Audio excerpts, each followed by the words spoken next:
Hi hello ನಮಸ್ಕಾರ. ಇದು ಶಾಂತಪ್ಪ ಜಡಮನವರ್. ಆತ್ಮೀಯರೇ, ಹಿಮಾಚಲ ಪ್ರದೇಶದ ಒಂದು ಆಡಳಿತ ಸೇವೆ ಹಿಮಾಚಲ ಪಬ್ಲಿಕ್ ಸರ್ವಿಸ್ ಕಮಿಷನ್ ನಡೆಸಿದಂತಹ ಆ ಒಂದು ಪರೀಕ್ಷೆ ನಮ್ಮಲ್ಲಿ KS ಹೇಗೆ ನಡೆಸಿತು ಅದೇ ಥರ ಹಿಮಾಚಲದವರು ಅಲ್ಲಿನ ಅಡ್ಮಿನಿಸ್ಟ್ರೇಟಿವ್ ಸರ್ವಿಸ್ ಎಕ್ಸಾಮನ್ನು 29/6/2025 ಜಸ್ಟ್ 2 days ಬ್ಯಾಕ್ ಎಕ್ಸಾಮನ್ನು ಕಂಡಕ್ಟ್ ಮಾಡಿರ್ತಕ್ಕಂಥದ್ದು. ಆ ಕ್ವಶನ್ ಪೇಪರನ್ನು ಸಾಲ್ವ್ ಮಾಡ್ತಾ ನಿಮಗೆ PSI, C ಗ್ರೂಪ್, PDO, ತದನಂತರದಲ್ಲಿ ಅಸಿಸ್ಟೆಂಟ್ ಇಂಜಿನಿಯರ್, JE, KPSC ಮತ್ತು KEA ಕಂಡಕ್ಟ್ ಮಾಡ್ತಕ್ಕಂಥ ಎಲ್ಲ ಪರೀಕ್ಷೆಗಳಿಗೆ, even IAS, KS for that matter, ಎಲ್ಲ ಪರೀಕ್ಷೆಗಳಿಗೆ ಹೇಗೆ ಯೂಸ್ ಆಗುತ್ತೆ ಅಂತಕ್ಕಂತಹ ಒಂದು ಅಂಶವನ್ನು ನಮ್ಮ ಶಾಂತ ಮಾರ್ಗದ ತತ್ವದಂತೆ ಏನ್ ಹೇಳ್ತೀವಿ ನಾವು ಅಂತಂದ್ರೆ ವಿತ್ ಎವಿಡೆನ್ಸ್ ಸಮೇತ ನಿಮ್ಮ ಮುಂದೆ ಕೊಡುವ ನಿಟ್ಟಿನಲ್ಲಿ ಈ ಒಂದು ಪ್ರಯತ್ನ. ಬನ್ನಿ ಈಗ ಡಿಸ್ಕಸ್ ಮಾಡೋಣ. ನೋಡಿ, ಫಸ್ಟ್ ಕ್ವಶನ್ ಇದೆ Himachal public service commission. First question ಇದೆ, consider the following statement. Atacama is a coastal desert. Rub al Khali is a cold desert. Sahara desert annually is more than 50 centimeter rainfall. Cold deserts generally have 2 to 25 degree annual 25 degree Celsius annual temperature. Fine. ನಮಗೆ ಇಲ್ಲಿ topic ಏನಪ್ಪ ಅಂತಂದ್ರೆ deserts are very very very important. Specially Atacama deserts, Kalahari deserts. ತದನಂತರದಲ್ಲಿ deserts ರಚನೆಯಾಗಲು ಕಾರಣಗಳು ಏನು? Deserts ರಚನೆಯಾಗಲು ಸಾವಿರಾರು ಕಾರಣಗಳಿರ್ತವೆ. For example, ಕಾಂಟಿನೆಂಟಾಲಿಟಿ ಅಂದ್ರೆ ಖಂಡಾಂತರತೆ ಅಂತ ಇರುತ್ತೆ. ಈಗ ಖಂಡಾಂತರತೆಯ ಕಾರಣದಿಂದ ಮಂಗೋಲಿಯಾ ಡೆಸರ್ಟ್ ಉಂಟಾಗಿದೆ. ತದನಂತರದಲ್ಲಿ ಮಳೆನರಳಿನ ಪ್ರದೇಶಗಳು ಬರ್ತವೆ, ರೇನ್ ಶ್ಯಾಡೋ ಅಂತ ಕರೀತಾರೆ. ಫಾರ್ ಎಕ್ಸಾಂಪಲ್, ಲಡಾಖ್ ಮರುಭೂಮಿ ಇರ್ತವೆ. ತದನಂತರದಲ್ಲಿ ಈ ಒಂದು ಉಪಉಷ್ಣವಲಯ, ಸಮಶೀತೋಷ್ಣ ವಲಯದಲ್ಲಿ ಕಂಡು ಬರ್ತಕ್ಕಂತಹ ಏರ್ ಕೆಳಗಡೆ ಡಿಸೆಂಡ್ ಆಗುತ್ತೆ. ಏರು ಭೂಮಿಗೆ ಕೆಳಗಿಳಿದಾಗ ಅಲ್ಲಿ ಸಹ ಮರುಭೂಮಿಗಳು ಉಂಟಾಗ್ತಕ್ಕಂಥದ್ದನ್ನು ನೋಡ್ಬೋದು. ಸೊ ಮರುಭೂಮಿಗಳ ಜೊತೆಗೆ ಎಲ್ಲೆಲ್ಲಿ ಮರುಭೂಮಿಗಳು, ಯಾಕೆ ಮರುಭೂಮಿಗಳು ಉಂಟಾದವು, ತದನಂತರದಲ್ಲಿ ಮರುಭೂಮಿಗಳಲ್ಲಿ ಕಂಡು ಬರ್ತಕ್ಕಂತಹ ಬುಡಕಟ್ಟು ಜನಾಂಗಗಳು ಮತ್ತು ಮರುಭೂಮಿಯಲ್ಲಿ ಕಂಡು ಬರ್ತಕ್ಕಂತಹ ಪಕ್ಷಿ ಪ್ರಾಣಿ ಸಂಕುಲಗಳು ಮತ್ತು ಅವು ಮಾಡಿಕೊಂಡಂತಹ ಬದಲಾವಣೆಗಳ ಕುರಿತು ಕ್ವಶನ್ ಬರುತ್ತೆ. ಫಾರ್ ಎಕ್ಸಾಂಪಲ್, UPSC 2016-17 ಒಂದು ಕ್ವಶನ್ ಬಂದಿತ್ತು. ಏನು ಅಂತಂದ್ರೆ, ಮರುಭೂಮಿಯಲ್ಲೇ ಕಂಡು ಬರ್ತಕ್ಕಂತಹ ಒಂದು ಸಸ್ಯ ಸಂಕುಲಗಳು ಯಾವ ರೀತಿಯ ಬದಲಾವಣೆಯನ್ನು ಮಾಡ್ಕೊಂಡಿದ್ದಾವೆ. ಏನಪ್ಪ ಯಾವ ರೀತಿಯ ಬದಲಾವಣೆ? ಆ ಒಂದು ಎಲೆ ಮತ್ತು ರೆಂಬೆ ಕೊಂಬೆಗಳು ಹಸಿರಾಗಿರ್ತವೆ. ಏನಕ್ಕಂದ್ರೆ ಫೋಟೋಸಿಂಥಸಿಸ್. ಬೇರುಗಳು ತುಂಬಾ ಆಳವಾಗಿ ಇಳ್ಕೊಂಡಿರ್ತವೆ. ಏನಕ್ಕಂದ್ರೆ ನೀರನ್ನು ಅಬ್ಸರ್ವ್ ಮಾಡ್ಕೋಬೇಕು. ಒಂಟೆಗಳು ಡುಬ್ಬವನ್ನು ಹೊಂದಿರ್ತವೆ, ನೀರನ್ನು ಶೇಖರಣೆ ಮಾಡ್ಕೋಬೇಕು. ಹೀಗೆ ಈ ಒಂದು ಫಿಸಿಯೋಲಾಜಿಕಲ್ ಆ ಒಂದು ಚೇಂಜಸ್ ಇದೆಯಲ್ಲ, ಅದು ಎಕ್ಸಾಮ್ಸಿಗೆ ಬರುತ್ತೆ. ಸೊ ಡೆಸರ್ಟ್ಸು, ಅಲ್ಲಿ ಕಂಡು ಬರ್ತಕ್ಕಂಥ ಬುಡಕಟ್ಟು ಜನಾಂಗಗಳು, ಇವುಗಳ ಬಗ್ಗೆ ಎಲ್ಲ ನಿಮ್ಮ ಹತ್ರ ಮಾಹಿತಿ ಇರಲಿ, ನೀವು ವರ್ಕ್ ಮಾಡಬೇಕು. Okay, which one of the following driest desert of the world? NDA national defence academy 2018 ಕೇಳಿದರೆ. Again Atacama desert which is considered one of the driest deserts in the world. The Sahara deserts ಬಗ್ಗೆನೂ ಕೇಳಿದ್ದಾರೆ. Fine. ನಂತರದಲ್ಲಿ ಈಗ ನೋಡಿ, cold desert already ನಮ್ಮಲ್ಲಿ homework ಅನ್ನ ಮಾಡಿದ್ದಾರೆ cold desert ಬಗ್ಗೆ. ಸೊ ಕೋಲ್ಡ್ ಡೆಸರ್ಟ್ ಬಗ್ಗೆ June 31 ವರ್ಕ್ ಆಗಿದೆ. ಫೈನ್. ನಂತರದಲ್ಲಿ ಮುಂದೆ ಹೋಗೋಣ. ಎಸ್, ಇದೇ next question. Himachal public service commission ಅಲ್ಲಿ Atal pension Yojana, startup India scheme, ಇಕೋನಿವಾಸ್, ಭಾರತ್ ನೆಟ್. ಅಗೇನ್ ನಾನು ಪದೇ ಹೇಳ್ತಾ ಇದ್ದೀನಿ, ಯಾವ ಮಿನಿಸ್ಟ್ರಿ ಕೇಳ್ತಾರೆ, ಯಾವ ಮಿನಿಸ್ಟ್ರಿಗಳು ಬಹಳ ಇಂಪಾರ್ಟೆಂಟು. ಯಾವ ಸಚಿವಾಲಯದವರು ಒಂದು ಯೋಜನೆಯನ್ನ ನಿರ್ಮಾಣ ಮಾಡ್ತಾರೆ. ಭಾರತ್ ನೆಟ್, ಪದೇ ಹೇಳ್ತಾ ಇದ್ದೀನಿ. ಭಾರತ್ ನೆಟ್ ಗ್ರಾಮೀಣ ಪ್ರದೇಶಕ್ಕೆ ಸಂಬಂಧಪಟ್ಟ ಹಾಗೆ ಇದು ಗ್ರಾಮ ಪಂಚಾಯತಿಗಳಿಗೆ ಇಂಟರ್ನೆಟ್ ಅನ್ನು ಕೊಡ್ತಕ್ಕಂಥ ಕೆಲಸ ಮಾಡುತ್ತೆ. ಗ್ರಾಮೀಣ ಅಭಿವೃದ್ಧಿಗೆ ಸಂಬಂಧಪಟ್ಟಂತಹ ಯೋಜನೆಗಳನ್ನು ನೀವು ಸ್ಪಷ್ಟವಾಗಿ ಓದ್ಕೋಬೇಕು. Tamil Nadu public service commission, Kerala public service commission, Karnataka public service commission, ಹೀಗೆ ಎಲ್ಲ ಪಬ್ಲಿಕ್ ಸರ್ವಿಸ್ ಕಮಿಷನರಲ್ಲೂ ಈ ಒಂದು ಯೋಜನೆಗಳು ಗ್ರಾಮೀಣ ಅಭಿವೃದ್ಧಿಗೆ ಸಂಬಂಧಪಟ್ಟದ್ದು ಬರುತ್ತೆ. Eco Niwas environment, startup India, startup India, Atal pension Yojana. Pension ಯೋಜನೆಗಳು ಬಹಳ ಇಂಪಾರ್ಟೆಂಟ್. ಪೆನ್ಷನ್ ಯೋಜನಾ ಯಾರಿಗೆ? ದುರ್ಬಲ ವರ್ಗದವರಿಗೆ. ದುರ್ಬಲ ವರ್ಗಗಳ ಕುರಿತು ಕಂಡು ಬರ್ತಕ್ಕಂಥ ಎಲ್ಲ ಯೋಜನೆಗಳು ನಿಮ್ಮ ಜೀವನವನ್ನ ಕಾಪಾಡ್ತಕ್ಕಂಥ ಕೆಲಸ ಮಾಡುತ್ತೆ. ನೀವು ಅಧಿಕಾರಿ ಆಗೋದು ದುರ್ಬಲ ವರ್ಗಗಳ ಸಂರಕ್ಷಣೆಯನ್ನು ಮಾಡೋಕ್ಕೆ. ಸೊ ದುರ್ಬಲ ವರ್ಗಗಳ ಬಗ್ಗೆ ನಿಮಗೆ ಮಾಹಿತಿ ಇರಲಿ. ಅಟಲ್ ಪೆನ್ಷನ್ ಯೋಜನಾ ಬಗ್ಗೆ ಆಲ್ರೆಡಿ UPSC 2016 ಕ್ವಶನ್ ಬಂದಿದೆ. ಓಕೆ, ನೋಡಿ, ನೀವು ನೋಟ್ಸ್ ಮಾಡ್ಕೊಳ್ಳೋರು ಅಟಲ್ ಪೆನ್ಷನ್ ಯೋಜನೆ ಬಗ್ಗೆ 1, 2, 3 ಈ 3 ಸ್ಟೇಟ್ಮೆಂಟ್ ಅಲ್ಲಿ ಯಾವ ಸ್ಟೇಟ್ಮೆಂಟ್ ಕರೆಕ್ಟ್ ಆಗಿರುತ್ತೋ ಆ ಸ್ಟೇಟ್ಮೆಂಟ್ ಅನ್ನ ನಿಮ್ಮ ನೋಟ್ಸ್ ಅಲ್ಲಿ ಹೋಮ್ ವರ್ಕ್ ಅಲ್ಲಿ ಮಾಡ್ಕೊಂಡಾಗ ನಿಮಗೆ ಹೆಲ್ಪ್ ಆಗ್ತಕ್ಕಂಥದ್ದು ನೋಡಬಹುದು. Fine. Next, in which case Supreme Court decided that not singing of national anthem cannot be considered as it's a disrespect. Okay, ನೋಡಿ Bijoe Emmanuel case important, Maneka Gandhi case important, MC Mittal case ಬಹಳ important. ಈಗ already Maneka Gandhi case ಇದೆ HOT, Maneka Gandhi case ಇದೆ HOT, Maneka Gandhi case ಇದೆ HOT. ಬಹಳಷ್ಟು ಬಾರಿ ಕೇಳ್ತಾರೆ. UPSC prelims, KPSC mains, interview question ಅಲ್ಲೂ ಕೇಳ್ತಾರೆ what is Maneka Gandhi case, what is the supreme court stand. Even interview ಸಹ ಮೇನಕಾ ಗಾಂಧಿ ಕೇಳ್ತಾರೆ. ಇದು ಆರ್ಟಿಕಲ್ 21 ರಿಲೇಟೆಡ್ ಫಂಡಮೆಂಟಲ್ ರೈಟ್ಸ್ ಅಲ್ಲಿ ಆರ್ಟಿಕಲ್ 14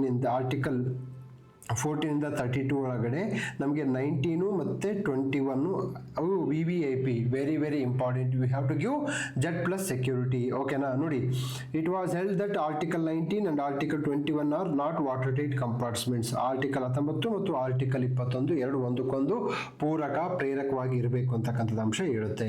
ಓಕೆ, ತದನಂತರದಲ್ಲಿ ಎಸ್, ಇದು Aravalli range, Satpura range, Western Ghats, Eastern Ghats ಇವುಗಳಿಗೆ ಸಂಬಂಧಪಟ್ಟ ಹಾಗೆ ನಾನು ಆಲ್ರೆಡಿ ಸಾಕಷ್ಟು ಹೋಮ್ವರ್ಕನ್ನು ಮಾಡಿಸಿದ್ದೀನಿ. ಹೋಮ್ವರ್ಕ್ ಮಾಡಬೇಕು ನೀವು ಸಹ ಹೋಮ್ವರ್ಕನ್ನು ಮಾಡಿ, ಮ್ಯಾಪ್ ವರ್ಕನ್ನು ಮಾಡಿ 5 ಟೈಮ್ ವರ್ಕ್ ಮಾಡಿದಾಗ ನಿಮಗೆ ಈ ಎಕ್ಸಾಮ್ಸು ಈಸಿ ಆಗ್ತಕ್ಕಂಥದ್ದು ನೋಡ್ಬೋದು. ನೋಡಿ, ಕಳಸುಬಾಯಿ, ಧೂಪಗಢ್, ಗುರುಶಿಖರ, ಘಾಲಿಕೊಂಡ ಇಂತಹ ಪೀಕ್ಗಳು ಮತ್ತು ರೇಂಜ್ಗಳು ಎರಡನ್ನ ನೀವು ಮ್ಯಾಪ್ ವರ್ಕ್ ಮಾಡಬೇಕು. ಇಲ್ಲಿ ನೋಡಿ, ಇಂತಹ ಪ್ರಶ್ನೆಗಳೇ ನೀವು ಅಧಿಕಾರಿ ಆಗಬೇಕಾ ಅಥವಾ ಬೇಡ ಅಂತಕ್ಕಂತಹ ಅಂಶಗಳನ್ನು ಡಿಸೈಡ್ ಮಾಡುತ್ತೆ. ಫೈನ್. ಇದಕ್ಕೆ ಸಂಬಂಧಪಟ್ಟ ಹಾಗೆ ನನ್ನ HOT ಇದರಲ್ಲಿ ಆಲ್ರೆಡಿ ಜಿಯೋಗ್ರಫಿ ಮುಗಿದೋಗಿದೆ. ಓಕೆ, ಜಿಯೋಗ್ರಫಿ ಮುಗಿದೋಗಿದೆ. ಫೈನ್. ನೋಡಿ, ಏಪ್ರಿಲ್ 22ರಂದು ಆಲ್ರೆಡಿ ಹೋಮ್ವರ್ಕ್ ಮಾಡಿದ್ದಾರೆ. ಓಕೆನಾ, ಏಪ್ರಿಲ್ 22ರಂದು ಹೋಮ್ವರ್ಕು ನೀವು ಇದನ್ನ ಗುರುಶಿಖರ ಅಂತ ಕೊಟ್ಟಿದ್ದಾರೆ, ಸತ್ಪುರ ಅಂತ ಕೊಟ್ಟಿದ್ದಾರೆ. ಈ ರೀತಿಯಾಗಿ ಅಟ್ಲೀಸ್ಟ್ 5 ಟೈಮ್ಸ್ ನೀವು ಹಾಕಬೇಕು ಮ್ಯಾಪು. ನಿಮ್ಮ ಕೈಯಿಂದ ನೀವು ಕೈಯಾರೆ ಅಪ್ಲಿಕೇಶನ್ ಇದು ಡಯಾಗ್ರಾಮ್ಸ್ ಹಾಕಿದಾಗ things will remember in your memory, in your mind forever. ನೋಡಿ, Karakoram range, Ladakh range, Zanskar range, greater Himalayas ಕೇಳ್ತಾರೆ. ನಾರ್ತಿಂದ ಸೌತು, ಸೌತಿಂದ ನಾರ್ತು ಕೇಳ್ತಾರೆ. ಅವಾಗ ಏನು ಮಾಡ್ತೀರಾ ನೀವು? ಮ್ಯಾಪ್ ನೋಡಿದರೆ ಕೆಲಸ ಆಗಲ್ಲ, ಮ್ಯಾಪನ್ನು ಬರಿಬೇಕು. ಯಾರು ಬರಿತವನೇ ಅವನು ಉದ್ಧಾರ ಆಗ್ತಾನೆ, ಯಾವನು ಉದ್ಧಾರ ಆಗಿರಲ್ವೋ ಅವನು ಬರೆದಿರಲ್ಲ. Very simple rules. ನೆಕ್ಸ್ಟು ನೋಡಿ, North East is very very very important, priority area for UPSC. Then all state exams and central government exams, Dafla, Miri, Abosh, Mishmi, Patkai Boom, Mikir Hills. So ಇವರು ಇಷ್ಟು work ಮಾಡಿದ್ದಾರೆ ಅಂತಂದರೆ definitely ನಿಮಗಿಂತ ಒಂದು edge ಮುಂದೆ ಇರ್ತಾರೆ. ಆದ್ದರಿಂದ ನೀವು ಸಹ ಒಂದಿಷ್ಟು ಶಿಸ್ತುಬದ್ಧವಾಗಿ ಅಧ್ಯಯನ ಮಾಡಬೇಕು. ಓಕೆ, ನಮ್ಮ ಇನ್ನೊಬ್ಬ ಸ್ಟೂಡೆಂಟ್ ವರ್ಕ್ ಮಾಡಿದ್ದಾನೆ ನೋಡಿ, ಅವರು map work. I always believe in active participation of the students. If they are not active then they are not going to build their future. ಇಲ್ಲಿ ಮೆನ್ಷನ್ ಮಾಡಿದ್ದಾರೆ ಧೂಪಗಢ್, ಕಳಸುಬಾಯಿ ಇವೆಲ್ಲ ಮೆನ್ಷನ್ ಆಗಿದೆ. ಸೊ ಸಹಜವಾಗಿ ಇದನ್ನು ಬರೆದವರಿಗೆ ಒಂದು ಮಾರ್ಕ್ಸ್ ಎಕ್ಸ್ಟ್ರಾ ಎಡ್ಜಸ್ ಸಿಗುತ್ತೆ. Fine. Next ನಮ್ಮ favourite topic, again ನಾನು ಪದೇ ಹೇಳ್ತೀನಿ, ನಮ್ಮ ಅಪ್ಪನ ಕಾಲಕ್ಕೂ ನಮ್ಮ ಕಾಲಕ್ಕೂ ನಮ್ಮ ಮಕ್ಕಳ ಕಾಲಕ್ಕೂ Rajaram Mohan Roy important. Jyotiba Phule very important. Jyotiba Phule Tamil Nadu public service commission, Kerala public service commission, Karnataka public service commission ಇವ್ರಿಗೆಲ್ಲರಿಗೂ important. You should be take care about him. Next again ಇದೇ ಒಂದು ಕ್ವಶನ್ ಪೇಪರಲ್ಲಿ ಹಿಮಾಚಲ ಪಬ್ಲಿಕ್ ಸರ್ವಿಸ್ ಕಮಿಷನಲ್ಲಿ ನೋಡಿ ಕೇಳ್ತಾರೆ. ಮತ್ತೊಂದು, Mukundrao Patil started publishing the mouthpiece of Satyashodhak Samaj Dinmitra from 1910. ಇದೇ ಅಂಶವನ್ನು ನೀವು ಹೋಮ್ವರ್ಕಲ್ಲಿ ಬರ್ಕೋಬೇಕು. ನೋಡಿ, ಸತ್ಯಶೋಧಕ ಸಮಾಜ ಸ್ಥಾಪನೆ, ಸಾವಿತ್ರಿಬಾಯಿ ಫೂಲೆ, ತದನಂತರ ಗುಲಾಮಗಿರಿ ಅನ್ನೋ ಪುಸ್ತಕ, ಅದರ ಒಂದು ಮುಖ್ಯವಾದ ಆಶಯಗಳು ಇವನ್ನೆಲ್ಲ ತಿಳ್ಕೊಂಡಾಗ ಇಂತಹ ಪ್ರಶ್ನೆಗಳನ್ನು ಈಸಿಯಾಗಿ ಅಟೆಂಡ್ ಮಾಡ್ಬೋದು. ಫಾರ್ ಎಕ್ಸಾಂಪಲ್, ಇದೇ ಒಂದು ಅಂಶ ನಿಮ್ಮ PSI ಬಂದಾಗ ನೀವು ಅಟೆಂಡ್ ಮಾಡೋಕ್ಕಾಗುತ್ತಾ? ಸಾಧ್ಯವೇ ಇಲ್ಲ, ಅಟೆಂಡ್ ಮಾಡೋಕ್ಕಾಗಲ್ಲ. ಆದ್ದರಿಂದ ಕ್ವಶನ್ ಅನ್ನು ನೋಡ್ಕೋಬೇಕು. Okay, Natal Indian Congress was established in 1896. At that time, Mahatma Gandhi was made its president. Yes, statement half true, half false ಇದೆ. ಇದು 1896 ಅಲ್ಲ, 1894. ಓಕೆ, ಇದು answer. So statement 2 is wrong, but my point is not to find it answer. ಏನು ಮಾಡೋಣ? G boss, I have told you many times, G boss is very very very important for your life. Without G boss your life is not going to be fulfilled. Okay, G boss ಅನ್ನು ನೀವು ಓದ್ಕೋಬೇಕು. G boss related questions ಮತ್ತೆ ಬಂದಿದೆ ಇದೇ Himachal public service commission ಅಲ್ಲಿ. ಮತ್ತೆ ಅದೇ ಕೇಳಿದ್ದಾರೆ ಕ್ವಶನ್. ಸರ್, ಇಲ್ಲಿ ಜ್ಯೋತಿಬಾ ಫುಲೆ ಇದ್ದಾರೆ, ಇಲ್ಲಿಯೂ ಸತ್ಯಶೋಧಕ ಸಮಾಜ ಇದೆ, ಯಾಕೆ ಅವರಿಗೆ ಬೇರೆ ಕ್ವಶನ್ ಸಿಗಲ್ವಾ ಅಂತಂದ್ರೆ ಸಿಗಲ್ಲ, ಅವ್ರಿಗೂ ಇಂಟ್ರೆಸ್ಟ್ ಇಲ್ಲ. ಬೇರೆ ಬೇರೆ ಟಾಪಿಕ್ಸ್ ಬಗ್ಗೆ ಆಸಕ್ತಿ ಮತ್ತು ಕುತೂಹಲ ಇರ್ತಕ್ಕಂಥದ್ದು ನಿಮಗೆ. ಅದಕ್ಕೆ ಎಕ್ಸಾಮ್ಸು 3, 4 ವರ್ಷ, 5 ವರ್ಷ ಅದು ನೀವು ಎಕ್ಸಾಮ್ ಕ್ಲಿಯರ್ ಮಾಡಲ್ಲ. ಸೊ ಎಕ್ಸಾಮ್ನರಿಗೆ ಅಂತಹ ಕುತೂಹಲಗಳಿಲ್ಲ, ತನಗೇನು ಕೇಳಬೇಕು ಅದನ್ನು ಕೇಳ್ಕೊತಾನೆ ಹೋಗ್ತಾನೆ. ಹಿಮಾಚಲ ಎಲ್ಲಿ, UPS ಎಲ್ಲಿ, ಕೇರಳ ಎಲ್ಲಿ, ಕರ್ನಾಟಕ ಎಲ್ಲಿ, ಆದರೂ ಕ್ವಶನ್ ಪೇಪರ್ಗಳಲ್ಲಿ ಈ ಒಂದು ಇಂಟರ್ ಕನೆಕ್ಟಿವಿಟಿ ಇದೆಯಲ್ಲ, ದಟ್ ಬ್ರಿಂಗ್ಸ್ ಕ್ಯೂರಿಯಾಸಿಟಿ. ಅದು ಒಂಥರ ನಮಗೆ ಆಶ್ಚರ್ಯ ಆಗುತ್ತೆ. ಬಟ್ ಆಶ್ಚರ್ಯ ಪಡ್ತಕ್ಕಂಥದ್ದು ಏನಿಲ್ಲ, ಇರೋದನ್ನೇ ನಾವು ಹೇಳ್ತಾ ಇದ್ದೀವಿ. Okay, fine. ನೆಕ್ಸ್ಟ್ ರಾಜಾರಾಮ್ ಹುಂಟ್ ಬಗ್ಗೆ ಸಾಕಷ್ಟು ಕ್ವಶನ್ಗಳು ಬಂದಿದ್ದಾವೆ. ಫೈನ್. ಮಾರ್ಚ್ 25 ಒಂದು ಮಹಾತ್ಮ ಜ್ಯೋತಿಬಾ ಫುಲೆ ಕುರಿತು ಹೋಮ್ವರ್ಕ್ ಅನ್ನ ನಾವು ಆಲ್ರೆಡಿ ಮಾಡಿದ್ದೇವೆ. ಓಕೆ, ನಂತರದಲ್ಲಿ ಜೂನ್ 8 ರಾಜಾರಾಮ್ ಮೋಹನ್ ರಾಯ್ ಅವರಿಗೂ ಮಾಡಿದ್ದೇವೆ. ಇವರಿಗೆ ರಾಜ ಅಂತ ಬಿರುದು ಕೊಟ್ಟವರು ಅಕ್ಬರ್ ಟು. ನಂತರ ವಿಗ್ರಹಾರಾಧನೆ ವಿರೋಧಿಸ್ತಾರೆ. ಕೇಳ್ತಾರೆ, ಬ್ರಹ್ಮ ಸಮಾಜ ವಿಗ್ರಹಾರಾಧನೆಯನ್ನು ಒಪ್ಪಿಕೊಂಡಿತ್ತಂದ್ರೆ ಇಲ್ಲ. ಓಕೆ, ಸೊ ಇದು ಟೆಕ್ನಿಕಲ್ ಪಾಯಿಂಟ್. ಇಂತಹ ಟೆಕ್ನಿಕಲ್ ಪಾಯಿಂಟ್ಗಳು ನಿಮಗೆ ಗೊತ್ತಿರಬೇಕು. ಧಾರ್ಮಿಕ ಗ್ರಂಥಗಳನ್ನು ಅರ್ಥೈಸಲು ಪುರೋಹಿತ ವರ್ಗದ ಅಗತ್ಯವನ್ನು ಅದು ನಿರಾಕರಿಸಿತು. ಎಸ್, ಇದು ನಿರಾಕರಿಸುತ್ತೆ. ಮೂರ್ತಿ ಪೂಜೆಯನ್ನು ಖಂಡನೆ ಮಾಡುತ್ತೆ. ನಂತರದಲ್ಲಿ ಏಕದೇವೋಪಾಸನೆ. ಸೊ ಇದು ಬಹಳ ಇಂಪಾರ್ಟೆಂಟು. ಹೀಗೆ ಎಕ್ಸಾಮ್ಸ್ ಅನ್ನ ನೀವು ಎಕ್ಸಾಮ್ ಆ್ಯಂಗಲ್ ಇಂದ ಓದಬೇಕು ಹೊರತು ಅಕಾಡೆಮಿಕ್ ಆ್ಯಂಗಲ್ ಇಂದ ಓದಬಾರ್ದು. ಅಕಾಡೆಮಿಕ್ ಆ್ಯಂಗಲ್ ಓದಿದ್ರೆ ಕಷ್ಟ. 77, 81, 82, 85. ಓಕೆ, ಇಲ್ಲಿ ನೋಡಿ again SC ST. I have told you SC ST ಮಹಿಳೆ ದೇವಮಾನವರು. ಏನಕ್ಕೆ ಅಂದರೆ ನಮ್ಮನ್ನು ಕಾಪಾಡತಕ್ಕಂತಹ ಅಂಶಗಳು ಆ ಟಾಪಿಕ್ ಇಂದ ಬರ್ತವೆ. Fine. Next, who said these words on the death of Mahatma Gandhi ಅವರು ಸತ್ತಾಗ ಈ ಸ್ಟೇಟ್ಮೆಂಟ್ಗಳು ಕೇಳ್ತಕ್ಕಂತಹ ಅಂಶಗಳಿರ್ತವೆ. ಈ ಸ್ಟೇಟ್ಮೆಂಟ್ಗಳ ಬಗ್ಗೆ ಪ್ರಶ್ನೆಗಳು ಬಂದಾಗ ಆನ್ಸರ್ಸ್ ಮಾಡ್ತಕ್ಕಂಥದ್ದು ತುಂಬ ಕಷ್ಟ. ಸೊ ಇಂಥ ಕ್ವಶನ್ಗಳು ಅಟೆಂಡ್ ಮಾಡಬೇಕಾದ್ರೆ you should be careful. Answer is jail Nehru, but I don't want answer. So Nehru very important. Nehru ಭಾಳ ಇಂಪಾರ್ಟೆಂಟ್. ನೆಹರು ರಿಲೇಟೆಡ್ ಕ್ವಶನ್ಸು ಭಾಳ ಕ್ವಶನ್ಸು ಮುಂದೆ ಸಹ ಬರುತ್ತೆ, ನೋಡೋಣ. Let us see. Yes, Cocos plate. Sir, ನಾನು ಪದೇ ಹೇಳ್ತೀನಿ, UPSC ಪ್ರಿಲಿಮ್ಸ್ಗೆ ಕಾಂಟಿನೆಂಟಲ್ ಡ್ರಿಫ್ಟ್ ಥಿಯರಿ ಬಂತು. ಸೊ ಇಲ್ಲಿ ಕಾಂಟಿನೆಂಟಲ್ ಪ್ಲೇಟ್ಸ್ ಬಂದವೆ. Continental drift theory, continental plates, ತದನಂತರದಲ್ಲಿ ಸೀ ಫ್ಲೋರ್ ಸ್ಪ್ರೆಡ್ಡಿಂಗ್, ನಂತರದಲ್ಲಿ ನಮಗೆ cyclones. These are very very important for your exams. ಇದು ಇಲ್ಲ ಅಂತಂದರೆ ಎಕ್ಸಾಮ್ಸ್ ನಡೆಯಲ್ಲ. Cocos plate, minor plate and major plate. Cocos plate. Okay, so ಇದನ್ನು already ನಮ್ಮ ಜಿಯೋಗ್ರಫಿ ಕ್ಲಾಸಲ್ಲಿ ಕಂಪ್ಲೀಟ್ ಮಾಡಿದ್ದೇವೆ. ಸೊ ಈ ನಿಟ್ಟಿನಲ್ಲಿ ನೋಡಿ, ಕ್ವಶನ್ ನಂಬರ್ 41 ಅಲ್ಲಿ ಕೋಕೋಸ್ ಪ್ಲೇಟ್ ಬಂತು. ಕ್ವಶನ್ ನಂಬರ್ 81 ಇದೇ ಹಿಮಾಚಲ ಪಬ್ಲಿಕ್ ಸರ್ವಿಸ್ ಕಮಿಷನ್ ಅಲ್ಲೇ ಕೋಕೋಸ್ ಪ್ಲೇಟ್ 2 ಬಾರಿ ಅಪೇರ್ ಆಗುತ್ತೆ ಅಂದ್ರೆ ನೀವು ಅರ್ಥ ಮಾಡ್ಕೋಬೇಕು. Cocos plate, Pacific plate, Nazca plate, Indo Eurasian plate, Indian plate, African plate. These are very very very very important. Okay, Cocos plate ಮತ್ತೆ ಬಂತು. ಇಲ್ಲೇನು ಕೇಳಿದರೆ ನಾರ್ತ್ ಟು ಸೌತ್ ಕೇಳಿದ್ದಾರೆ. ಅಲ್ಲಿ ಕೋಕೋಸ್ ಪ್ಲೇಟು ಯಾವುದರ ಮಧ್ಯೆ ಇದೆ ಅಂತ ಕೇಳಿದ್ದಾರೆ. So South American Pacific plate ಇದು ಮಧ್ಯೆ ಇದೆ, ಒಪ್ಕೊಂತೀನಿ. ಅಗೈನ್ ನಮಗೆ ಇಂಪಾರ್ಟೆಂಟ್ ಏನಂತಂದರೆ Nazca plate, Cocos plate, Scotia plate, Juan de Fuca plate. Okay, fine. ನೋಡಿ, ಈ ಟೆಕ್ಟಾನಿಕ್ ಪ್ಲೇಟ್ಸ್ ಅನ್ನೋದ್ರ ಬಗ್ಗೆ ಆಲ್ರೆಡಿ ನಮ್ಮ ಸ್ಟೂಡೆಂಟ್ಸ್ ಮೆಹಬೂಬು ಇದನ್ನು ವರ್ಕ್ ಮಾಡಿದ್ದಾನೆ. ಓಕೆ, ಮೆಹಬೂಬ್ ಈಗ ಆಲ್ರೆಡಿ ವರ್ಕ್ ಮಾಡಿದ್ದಾನೆ, ಬರ್ದಿದ್ದಾರೆ ನೋಡಿ.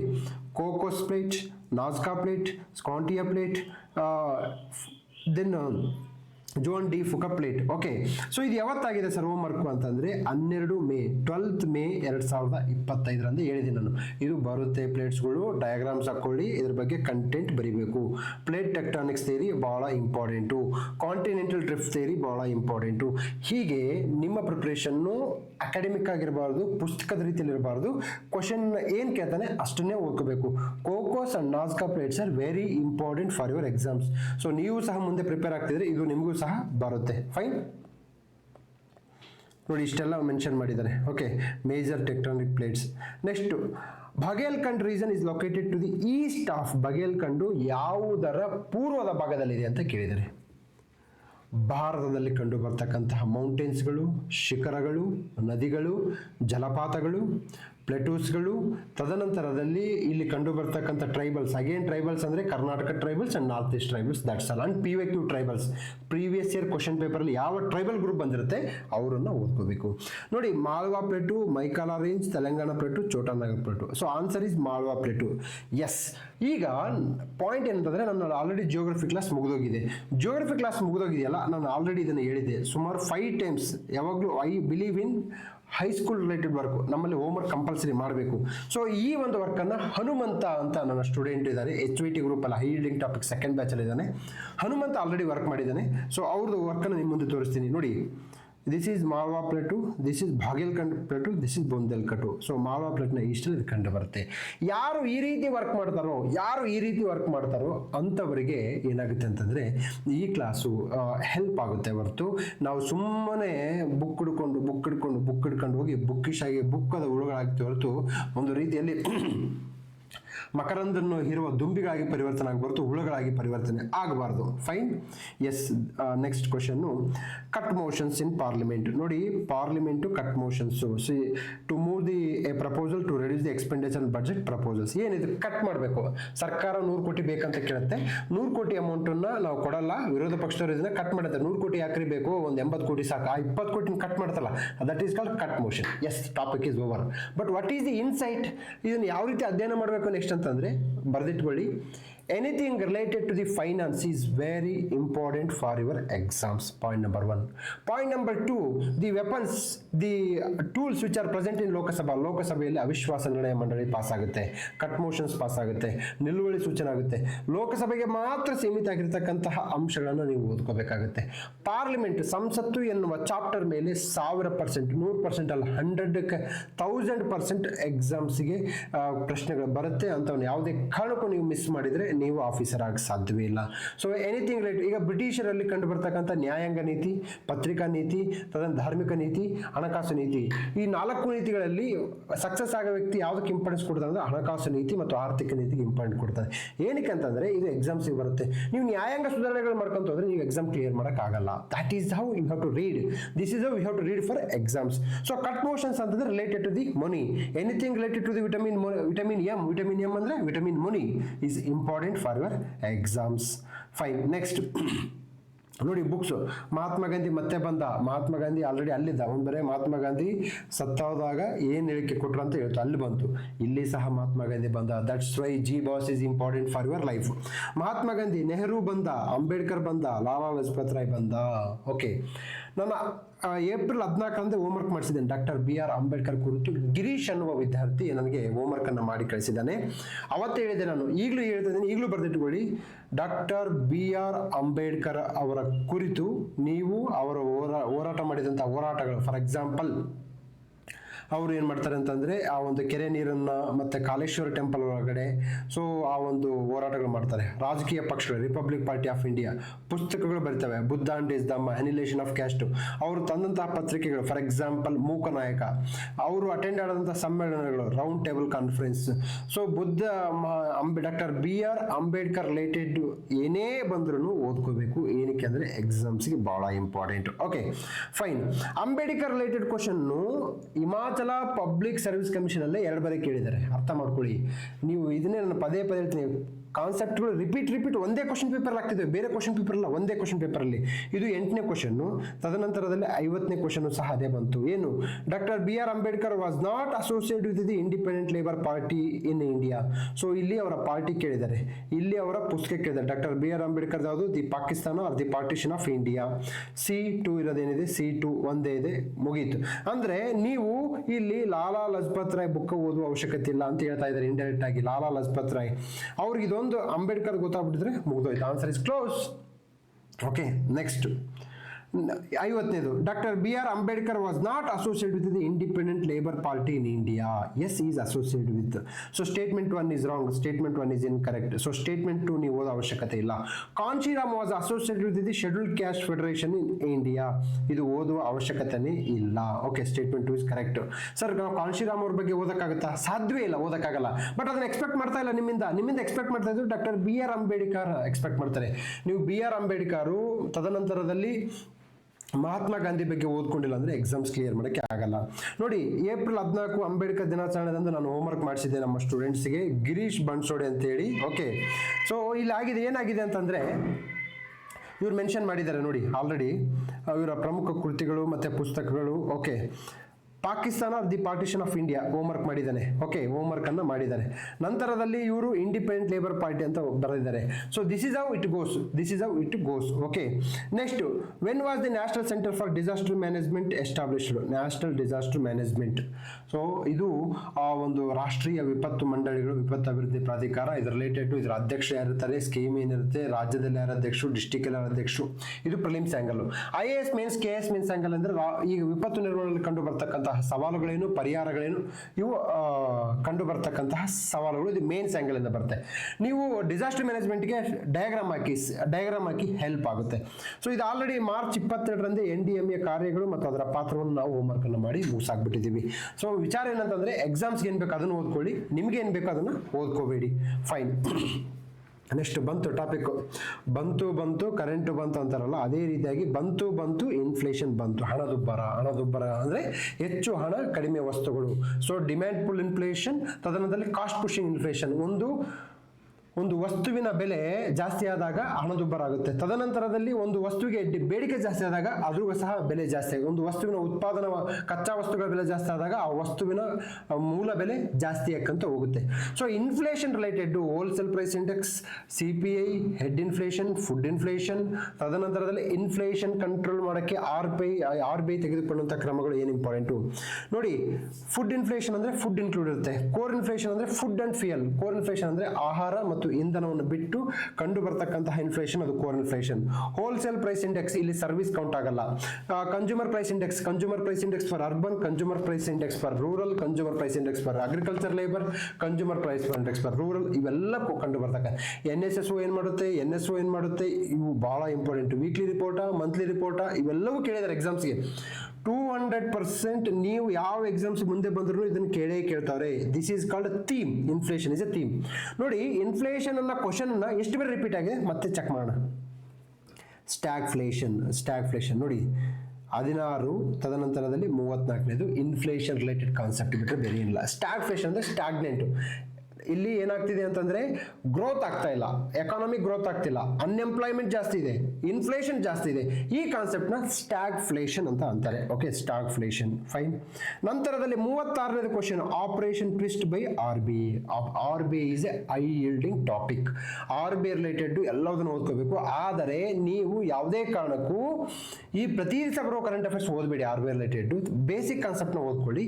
Operation twist is very important concept. ಏನ್ ಮಾಡ್ತಾರೆ ಅಂತಂದ್ರೆ ಇವರು simultaneously buying long term and short term ಬಾಂಡ್ಸ್ಗಳು. ಲಾಂಗ್ ಟರ್ಮ್ ಇನ್ವೆಸ್ಟ್ಮೆಂಟ್ ಬೇಕು ಮಾರ್ಕೆಟಲ್ಲಿ, ಲಾಂಗ್ ಟರ್ಮ್ ಇನ್ವೆಸ್ಟ್ಮೆಂಟ್ ಬೇಕು ಅನ್ನೋ ದೃಷ್ಟಿಯಲ್ಲಿ ಲಾಂಗ್ ಟರ್ಮ್ ಇನ್ವೆಸ್ಟ್ಮೆಂಟ್ ಪ್ರಮೋಟ್ ಮಾಡೋಕ್ಕೆ ಆಪರೇಷನ್ ಟ್ವಿಸ್ಟ್ ಅಂತ ಬರ್ತಕ್ಕಂಥದ್ದು ನೋಡ್ಬೋದು. But RBI is very very important for your exam. Next ನೋಡಿ, question number 36 RBI, question number 74 ಸಹ, arrange the following monetary policy tools by the order of which RBI typically uses dum control inflation. So ನೋಡಿ, inflation related 3ರಿಂದ 4 question ಬರುತ್ತೆ. ಹಾಗೆ ನಾನು ನಿಮ್ಗೆ ಹೇಳ್ತಾ ಇದ್ದೀನಿ, answer first ಕಳೋದು repo rate. ನಮ್ಮ ರೆಪೋ ರೇಟ್ ಇಳಿಕೆ, ಏರಿಕೆ, ಹೆಚ್ಚಿಗೆ. ಸೊ ರೆಪೋ ರೇಟ್ ಇನ್ಕ್ರೀಸ್ ಮಾಡೋದ್ರಿಂದ ಆ ಹಣದುಬ್ಬರವನ್ನು ಕಂಟ್ರೋಲ್ ಮಾಡಬಹುದು. ರೆಪೋ ರೇಟ್ ಇನ್ಕ್ರೀಸ್ ಆದರೆ ಬಡ್ಡಿ ದರ ಜಾಸ್ತಿ ಆಗುತ್ತೆ. ಬಡ್ಡಿ ದರ ಜಾಸ್ತಿ ಆದಾಗ ಬ್ಯಾಂಕ್ಗಳ ಸಾಲ ತಗೊಳ್ಳೋಕೆ ಜನ ಇಷ್ಟಪಡಲ್ಲ. ಯಾವಾಗ ಜನರ ಹತ್ರ ದುಡ್ಡು ಇರಲ್ಲ, ಬೇಡಿಕೆ ಕಡಿಮೆ ಆಗುತ್ತೆ. ಬೇಡಿಕೆ ಕಡಿಮೆ ಆದಾಗ ಹಣದುಬ್ಬರ ಕಡಿಮೆ ಆಗುತ್ತೆ. ಇದು ರೆಪೋ ರೇಟ್. ಓಕೆ, ನೀವೇನು ಮಾಡಿರ್ತೀರಿ, repo rate, open market operation, CRR, SLR ಎಲ್ಲ ಓದ್ಕೊಂಡಿರ್ತೀರಿ. ಆದರೆ RBI ಬಳಸ್ತಕ್ಕಂಥ ಫಸ್ಟ್ ವೆಪನ್ ಯಾವುದು ಅಂತಂದರೆ ರೆಪೋ ರೇಟ್. ತದನಂತರದಲ್ಲಿ open market operation. Open market operation ಅಂದರೆ ಏನು? ಒಂದು ಮಾರುಕಟ್ಟೆಯಲ್ಲಿ ಬಾಂಡ್ಗಳನ್ನು ಮಾರಾಟ ಮಾಡುತ್ತೆ, ಮಾರ್ಕೆಟಿಂದ ಹಣವನ್ನು ಹೀರ್ಕೊಳ್ಳುತ್ತೆ, ಸಕ್ ಮಾಡುತ್ತೆ RBI. ಅವಾಗ ಏನಾಗುತ್ತೆ, ಮಾರ್ಕೆಟಲ್ಲಿ ಹಣ ಕಡಿಮೆ ಆದಾಗ ಬೇಡಿಕೆ ಸಹಜವಾಗಿ ಕಡಿಮೆ ಆಗುತ್ತೆ, ಅವಾಗ ಹಣದುಬ್ಬರ ಕಡಿಮೆ ಆಗುತ್ತೆ. ಮೈ ಪಾಯಿಂಟ್ ಈಸ್, ಫಸ್ಟ್ ಯಾವುದು ಸೆಕೆಂಡ್ ಯಾವುದು ಅಂತ ತಿಳ್ಕೊಳ್ಳೋದು ಯಾವಾಗ? ಎಕನಾಮಿಕ್ಸ್ ಬುಕ್ಸ್ ಅಲ್ಲಿ ಗೊತ್ತಾಗಲ್ಲ, ಕ್ವಶನ್ ಪೇಪರ್ ನೋಡಿದ್ರೆ ಗೊತ್ತಾಗುತ್ತೆ. ಕ್ವಶನ್ ಪೇಪರ್ ನೋಡ್ಬೇಕನ್ನೋದು ಅದಕ್ಕೇನೆ. ಕ್ಯಾಶ್ ರಿಸರ್ವೇಷನ್ ಅಂದ್ರೆ ಏನು, ಸ್ಟ್ಯಾಟ್ಯೂಟರಿ ಲಿಕ್ವಿಡೇಷನ್ ಅಂದ್ರೆ ಏನು, ಇವೆಲ್ಲವೂ ತಿಳ್ಕೊಳ್ಳಿ. ಇದು inflation related topic. Okay, next ಮತ್ತೊಂದು ಕ್ವಶನ್ ಪದೇ ಹೇಳ್ತೀನಿ ನಾನು. ಯಾವುದೇ ಕಾರಣಕ್ಕೂ examiner is not going out of his frame work ಯಾವತ್ತೂ ಹೋಗಲ್ಲ. INA trials. ಏನಿದು INA ಟ್ರಯಲ್ಸ್ ಅಂತಂದ್ರೆ, ಇಂಡಿಯನ್ ನ್ಯಾಷನಲ್ ಆರ್ಮಿಯಲ್ಲಿ ಕಂಡು ಬರ್ತಕ್ಕಂತಹ ಅಧಿಕಾರಿಗಳನ್ನ ಬ್ರಿಟಿಷರು ಸೆರೆ ಹಿಡಿದು ದೇಶದ್ರೋಹ, ತದನಂತರದಲ್ಲಿ ಮರ್ಡರ್ ಮಾಡಕ್ಕೆ ಇವರು ಪ್ರಚೋದನೆ ನೀಡಿದ್ದಾರೆ ಅಂತ ಟ್ರಯಲ್ ಮಾಡ್ತಾ ಇರ್ತಾರೆ. ಎಲ್ಲಿ ಹಿಡಿತಾ ಇರುತ್ತೆ? ಆ ರೆಡ್ ಫೋರ್ಟ್ ಅಲ್ಲಿ ಹಿಡಿತಾ ಇರುತ್ತೆ. ಈ INA trial is very important topic for your examination for all exams, PC to DC. INA trials ಯಾವಾಗ ನಡೀತು, ಯಾರು ನಡೀತು, ಇವ್ರ ಪರ ವಾದ ಮಾಡಿದವರು ಯಾರು, ಇವೆಲ್ಲವೂ ಬಹಳ ಇಂಪಾರ್ಟೆಂಟು. ಓಕೆ, ಸೊ ಇದು INA ಟ್ರಯಲ್ ನೋಡೋಣ. ನೆಕ್ಸ್ಟ್ ಕ್ವಶನ್ ನೋಡಿ, 72ನೇ ಕ್ವಶನ್ನು. ತದನಂತರದಲ್ಲಿ 94ನೇ ಕ್ವಶನ್ ಅಲ್ಲಿ INA ಟ್ರಯಲ್ ಇದೆ. ಇಲ್ಲೂ ಸಹ INA ಟ್ರಯಲ್ ಇದೆ. ಇದರ ಅರ್ಥ ಏನಂತಂದ್ರೆ INA trial is A HOT topic. ನೋಡಿ, INA ಟ್ರಯಲ್ ಹೇಳಿದ್ದಾರೆ, ಇದು ನವೆಂಬರ್ 1945ರಿಂದ 1946. ಬಹಳ ಇಂಪಾರ್ಟೆಂಟು. ಡೇಟ್ ಮಂತ್ ನೆನ್ಪಿಡ್ಬೇಕು ನೀವು INA ಟ್ರಯಲ್ಸ್ ಅಲ್ಲಿ. ನಾಟ್ ಓನ್ಲಿ INA ಟ್ರಯಲ್ಸ್, 1905ರ ನಂತರದಲ್ಲಿ ಕಂಡು ಬರುವ ಪ್ರತಿಯೊಂದು ಘಟನೆಗಳನ್ನ ಡೇಟು, ಮಂತು, ಇಯರ್ ವೈಸ್ ನೆನ್ಪಿಡ್ಬೇಕು. INA ಟ್ರಯಲ್ಸ್ ಅಲ್ಲಿ ಕಂಡು ಬರ್ತಕ್ಕಂಥವ್ರು ಯಾರು ಇವರು ಅಂತಂದ್ರೆ ಇವ್ರು ಬರ್ತಾರೆ ನೋಡಿ. INA ಟ್ರಯಲ್ಸ್, ಶಾ ನವಾಜ್, ಪ್ರೇಮ್ ಸಾಗರ್, ದಿಲ್ಲೋನ್, ಇವ್ರು ಏನ್ ಮಾಡ್ತಾರೆ, ಇವ್ರ ವಿರುದ್ಧ ತನಿಖೆ ಆರಂಭ ಆಗುತ್ತೆ. ಓಕೆನಾ?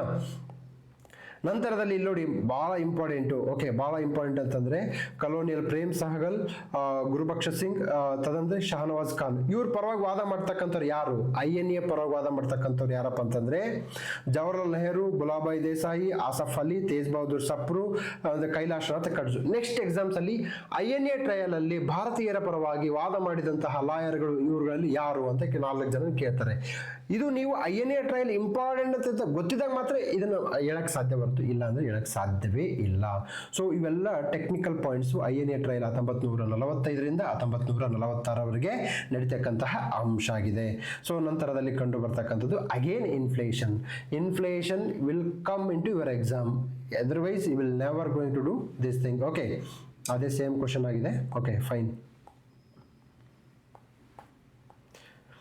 ಇನ್ಫ್ಲೇಷನ್ ರಿಲೇಟೆಡ್ ಆಲ್ರೆಡಿ ನಾವು 15/6/2025 ಹೋಮ್ವರ್ಕ್ ಅನ್ನ ಮಾಡಿದ್ದೀವಿ. ಓಕೆನಾ?